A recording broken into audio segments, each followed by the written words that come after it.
Chemistry तो sir पूरा revise कर लिया है, हर एक चैप्टर्स को हमने पढ़ लिया है, लेकिन सर अभी भी मॉक टेस्ट दे रहे हैं तो हमारा स्कोर 100, 110, 120, 130 रह जा रहा है। ध्यान रखिए, क्या पढ़ना है ये भी जरूरी है और क्या नहीं पढ़ना है, क्या नहीं करना है ये ज्यादा जरूरी है।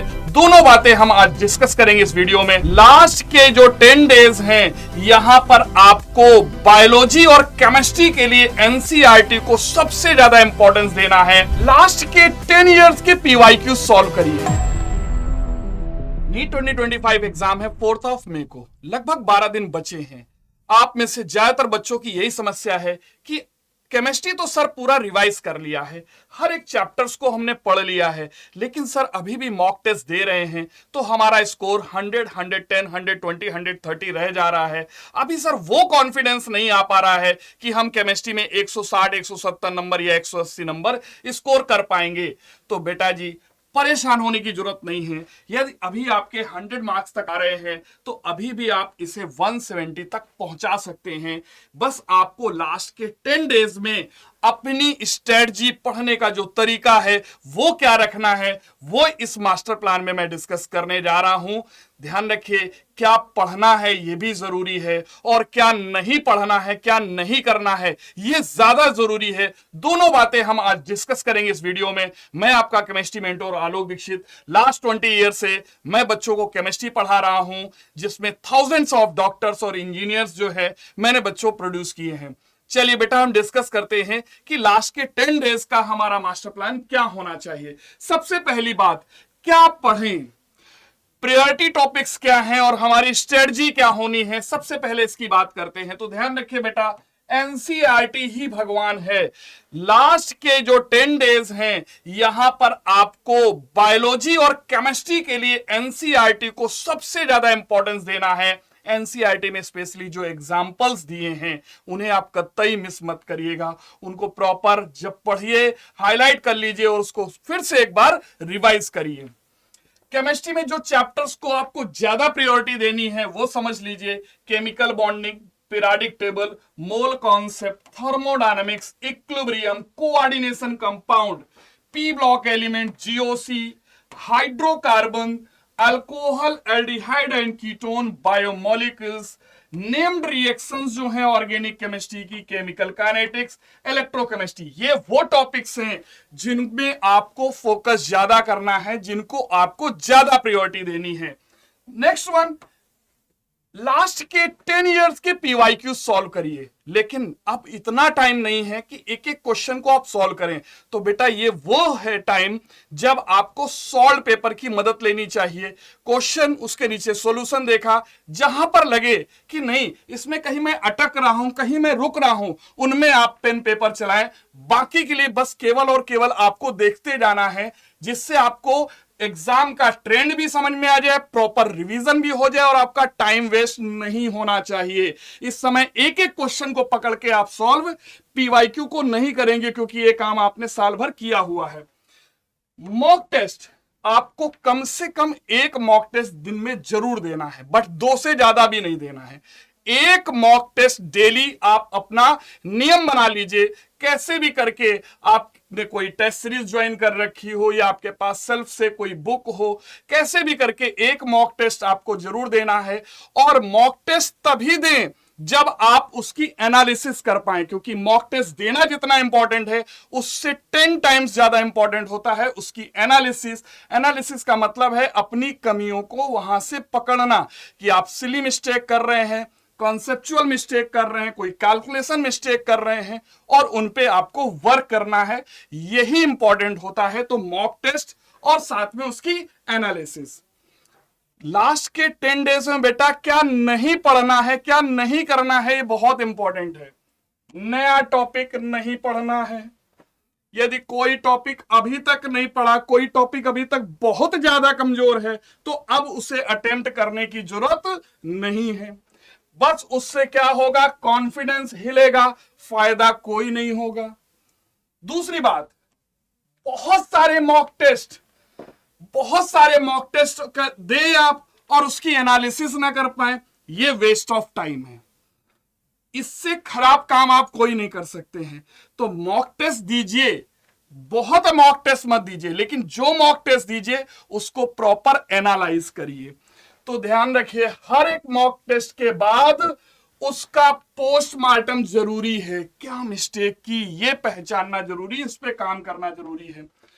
अगर ग्रुप स्टडी डिस्ट्रैक्ट कर रही है, आप साथ में किसी फ्रेंड के साथ में रहते हैं, वहां पे हॉस्टल में रूम शेयर करते हैं या दो चार दोस्त मिलके पढ़ते हैं, आपको लगता है उसमें टाइम वेस्टेज ज्यादा हो रहा है, तो बेटा ये वो टाइम है जब आइसोलेट हो जाइए। दोस्ती बाद में 4 महीने के बाद फिर कंटिन्यू कर लीजिएगा, लेकिन तब तक के लिए खुद को अकेला कर लीजिए। आप सिर्फ और सिर्फ पढ़ाई करिए। इस समय डिस्ट्रैक्शन, टाइम वेस्टेज बिल्कुल नहीं, कोई इजाजत नहीं है। ध्यान रखिए, अब वो टाइम है जब आपको अकेले दौड़ना है। आपको अकेले दौड़ना है, आपके एग्जाम सेंटर पे भी आपको अकेले जाना है। आपका दोस्त कोई जरूरी नहीं कि आपके ही एग्जाम सेंटर पे जाए, तो अकेले की आदत डाल लीजिए। YouTube में आप बहुत सारे लेक्चर्स देखते हैं, लेकिन हर एक लेक्चर को आप रिवाइज मत करिए।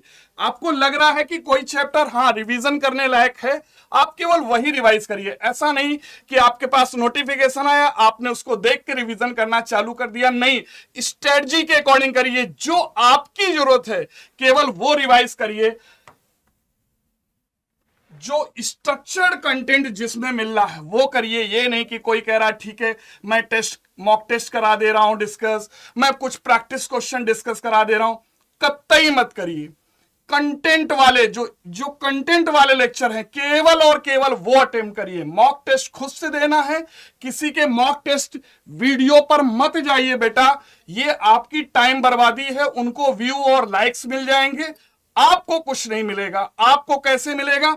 जो स्ट्रेटजिक कंटेंट हो, जिसमें स्ट्रक्चर्ड कंटेंट हो, केवल वो लेक्चर ही आपको अटेंड करने हैं।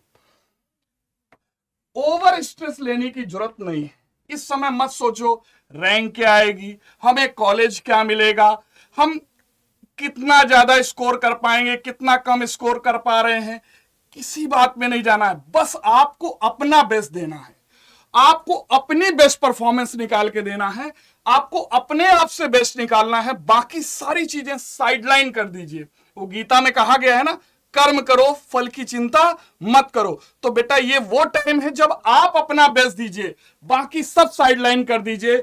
जब आप अपना काम करेंगे ना तो रिजल्ट भी आएगा, और जब रिजल्ट आएगा तो अच्छे मार्क्स भी आएंगे, गवर्नमेंट मेडिकल कॉलेज भी मिलेगा। जब वो आएगा तब देखा जाएगा कि किस रैंक में कौन सा कॉलेज मिलने वाला है। लेकिन अभी से उस चीज को लेके ओवर थिंकिंग कतई मत करिए। ध्यान रखिए बेटा, मैं 5 पॉइंट्स बता रहा हूं, इनको स्ट्रेटजिकली फॉलो कर लीजिएगा। पहला, प्रैक्टिस मेक्स परफेक्ट। प्रैक्टिस ज्यादा करनी है आपको।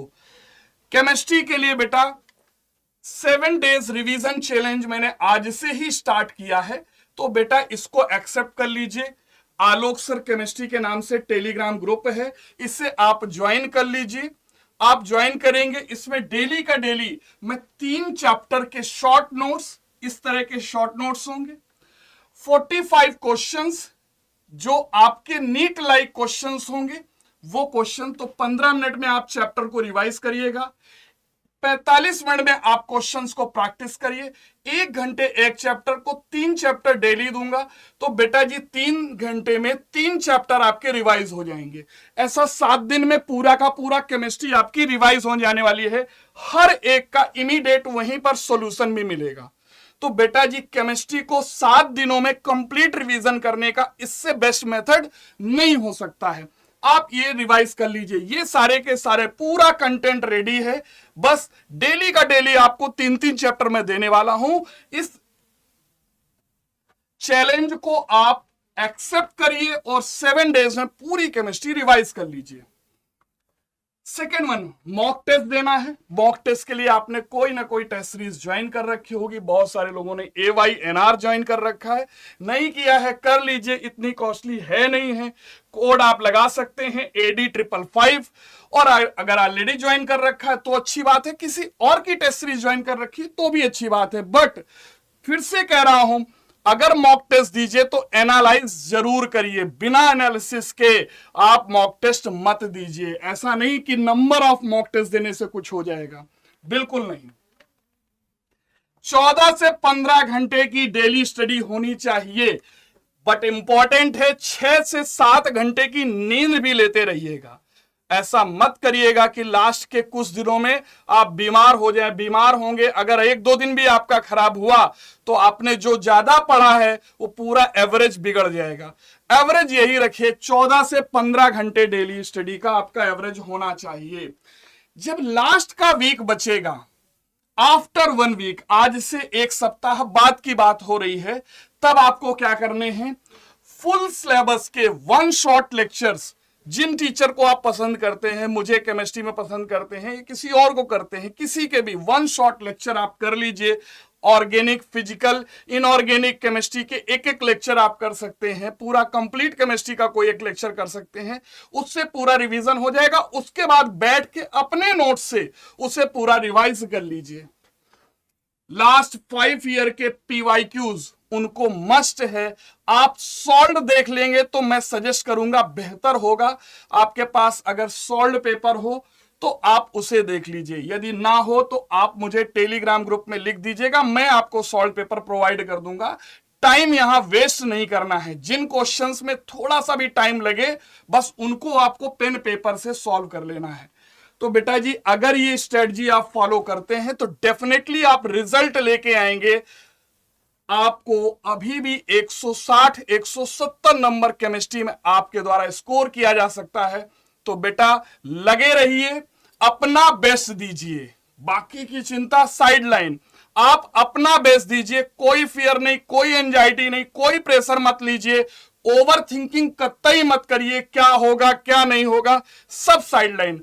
बस आपको अपना बेस्ट देना है, रिजल्ट आपके साथ होगा। 4 मई को आप रॉक करोगे। तो बेटा best of luck, all the best for your NEET 2025 exam. हम लोग नीट 2025 एग्जाम के बाद फिर से इसके एग्जाम के जो एग्जाम पेपर आएगा उसके डिस्कशन को लेके 5 बजे के बाद आधे घंटे बाद 5:30 बजे मिलेंगे और हम लोग डिस्कस करेंगे जो हमने ये मेहनत की उसका क्या रिजल्ट हमको मिला है।